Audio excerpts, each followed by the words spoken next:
Greetings and welcome to our daily walk through the scripture for October the 2nd. Your readings today find you starting the book of Jeremiah, reading Jeremiah chapter 1 and the first 30 verses of Jeremiah chapter 2. You're also in Philippians chapter 4, Psalm 75, and Proverbs chapter 24, verses 17 through 20. Now, there's nothing like being the bearer of bad news. And obviously, the Old Testament prophets, starting with Isaiah and going through that whole section of the Old Testament, there's a lot of bad news prophets that are delivering bad news. However, Jeremiah's is a little bit of a unique book in the sense that he is there during the destruction. Okay, whereas a lot of these prophets were talking about things that were coming to happen in the future, like Isaiah, Jeremiah is there for the end of Jerusalem, when Jerusalem gets sacked by the Babylonians and by Nebuchadnezzar. Jeremiah's ministry lasts for about 50 years, and it has a very specific window, and we know the specific time frames because at the beginning of the book, it tells us who are the kings that he served under. And he served under a number of kings of Jerusalem and Judah just because of the end time of Jerusalem, that this is when it's happening. Because there were some pretty significant political shifts that were happening during this time. During the time that Jeremiah was a prophet, Egypt, who had been an important ally for the people of Judah, got beat up, got the snot beat out of them. And so they were no longer a factor, and they were no longer there to help defend Judah and Jerusalem. And so when that happened, the writing on the wall kind of started, and we began to see the Babylonian Empire start to take over things. Now remember, this is different from the Syrian Empire, okay? This is now, there's been some turmoil that's been happening. You had the Assyrian Empire, and now you've got the Babylonian Empire, and you've got Nebuchadnezzar that's going to show up. And so there's a lot of political turmoil. The kings of Jerusalem at that time, also there's a lot of turmoil. One of the kings that Jeremiah is a part of doesn't become king until he's like 3 years old, okay? And when he's 3 years old, he gets to rule for a little bit.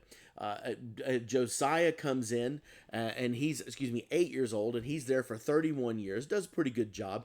And then you had a number of years, 18 years after Josiah becomes king that Jeremiah preaches. But then you've got other Zedekiah, who is the last king. He was actually an uncle. He was supplanted.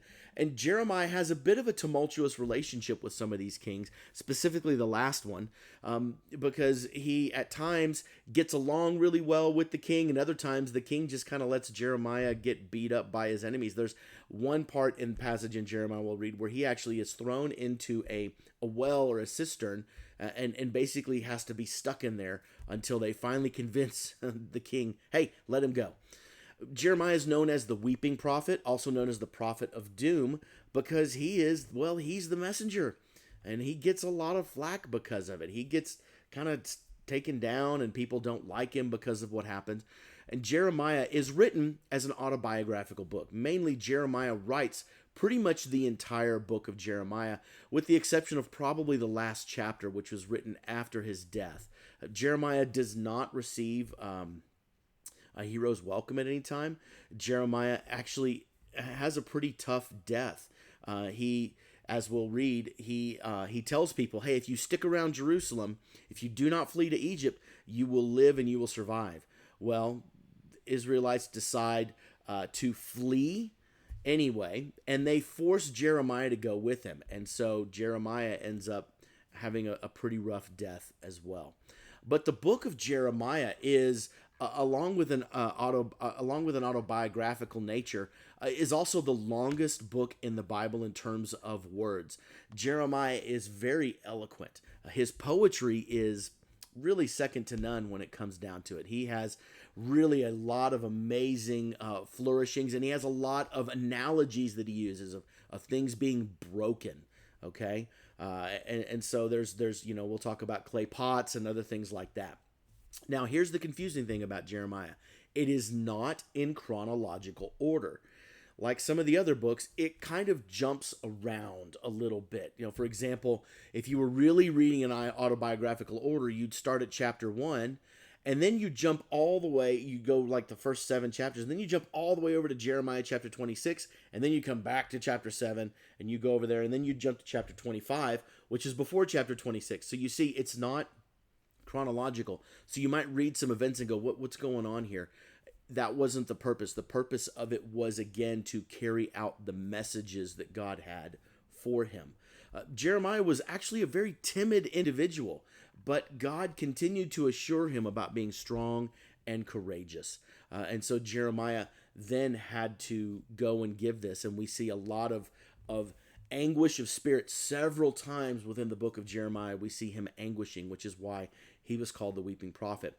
Jeremiah is also attributed to writing the book of Lamentations, further giving that idea of the weeping prophet. So start on your reading of Jeremiah, and we will start reading on him and get some really beautiful insights on God, God's love for his people, but also the person of Jeremiah. All right, that's it for today. We'll talk more next time.